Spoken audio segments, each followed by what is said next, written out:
All right, sports fans, how's everybody out there doing? William Martin coming at you one more time here on YouTube with another edition of the 300 Pounds of Sports Knowledge Podcast. Now, the Lincoln Riley effect continues for USC as former Oklahoma quarterback Caleb Williams has decided to join his former head football coach in Los Angeles.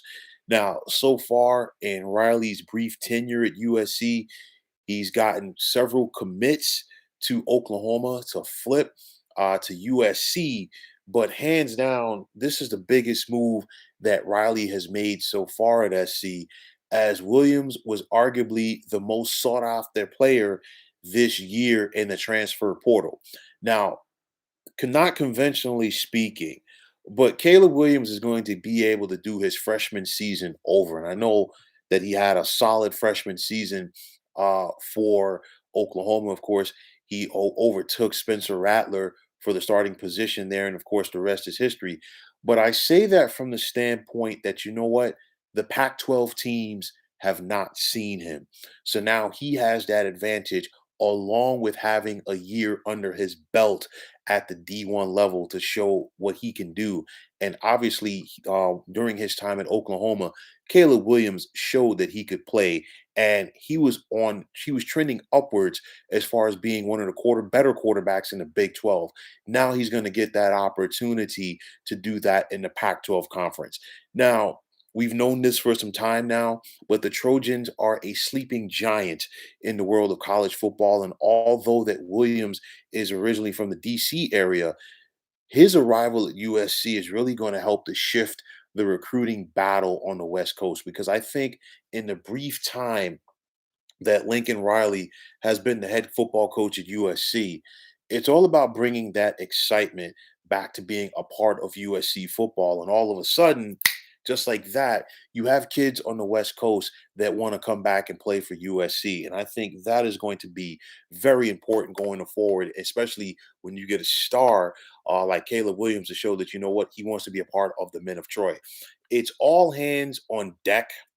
It has been all hands on deck this offseason for the Men of Troy as they are looking to re-seize the Pac-12. And when you think about the Pac-12, going back to the days of the Pac-8, of course, the Pac-10, and of course now the Pac-12, for the most part, you think about it, and it's USC and everybody else. And of course, USC has not been able to do that the last 10 years or so.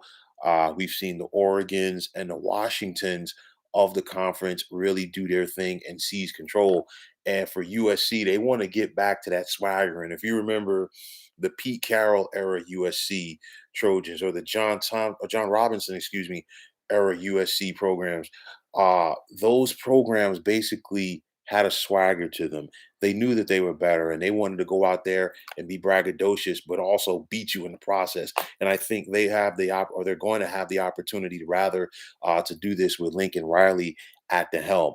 And for me, if this works out the way that USC wants it to work out, Riley's impact could make him their Nick Saban. And of course, not in that conventional sense, because of course, Nick Saban has set the bar so high at Alabama. But I say that from the standpoint that when you go back and look at when Nick Saban took the Alabama job in 2007, there were plenty of people in college football. There were plenty of people around that Alabama program that felt that the Crimson Tide were a sleeping giant on the college football scene. And of course, since then, the rest is history.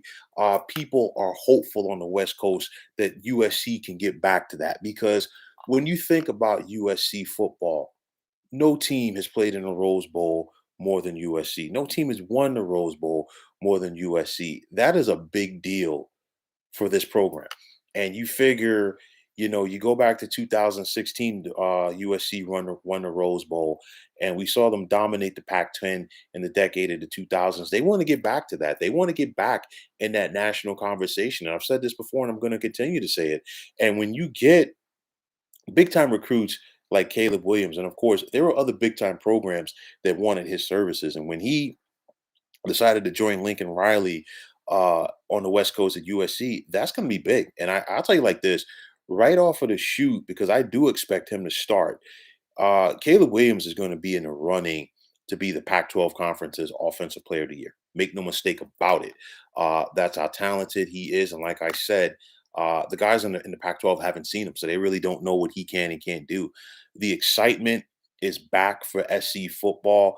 I think that Lincoln Riley's going to hit the ground running, and this is going to be a quick rebuild because I expect USC to be in contention for the Pac-12 championship, and it's only a matter of time before they get back to dominating this conference.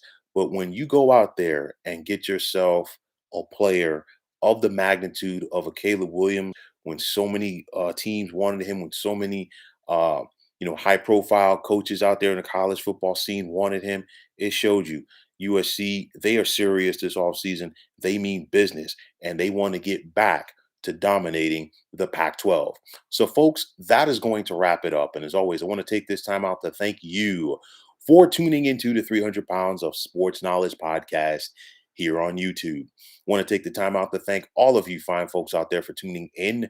And if you have not already, please feel free to subscribe to this channel. Now, if you're on Twitter, please feel free to follow me at 300 Pounds of Sports. And like I always say, if you follow me, it will be my pleasure to follow you right back. There's also the sports discussion group on Facebook at the Sports Depot 365. You can check it out. Drop a line and be a part of one of the better sports debating sites going on social media. So, once again, fine folks, my name is William Martin, signing off, saying take care and have yourselves a wonderful day.